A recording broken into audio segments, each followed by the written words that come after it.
So I had a patient this morning ask me, are people inherently due kindness and respect?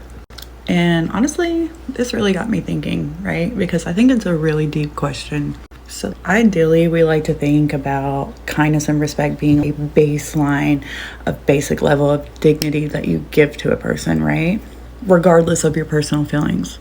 Doesn't mean you have to like them or even agree with them. But when we extend respect and kindness, it says a lot about your own values and maintaining your own peace.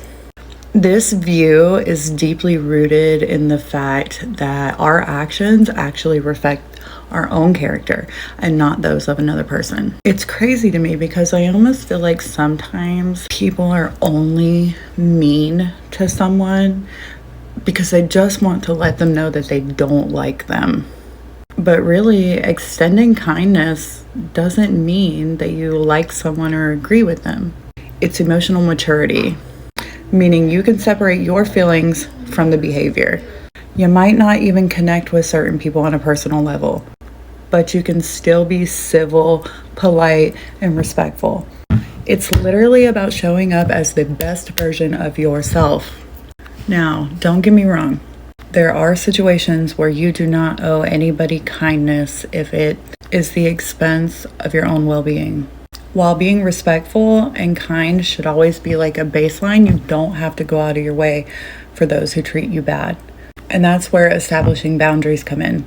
It's important to understand that being kind doesn't mean allowing yourself to be mistreated or even staying silent when somebody crosses the line. So in situations where someone or a group of people or whoever are openly hostile or manipulative or harmful or whatever it may be, you can establish boundaries, healthy boundaries. And some of these might look like separating and distancing yourself either physically or emotionally from those people, speaking up for yourself, or if possible, minimizing contact.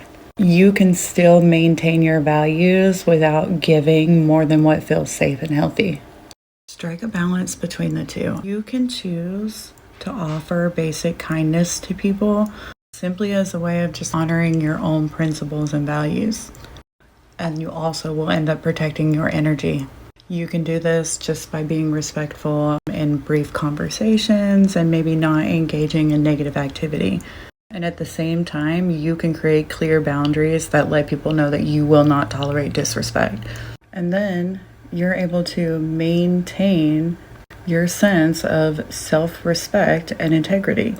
Even when you don't like someone or they have given you reason to set limits on whatever relationship you may or may not have had with them. It simply comes down to you being able to remain in control of your emotions and your reactions to other people. Don't let other people dictate your behavior or change your morals and your values and your integrity as a person. I've always said someone's behavior says more about them than it does about the other person. That doesn't mean we don't have feelings and that they aren't valid and that we don't get our feelings hurt and we don't have reactions and emotions when it comes to them, because we do. We're all human. The point is, every day we should all be trying to be better people. That's really it. And I'm really glad that my patient asked me this today because I was able to really sit back and reflect on it. So I don't know, maybe it'll help somebody.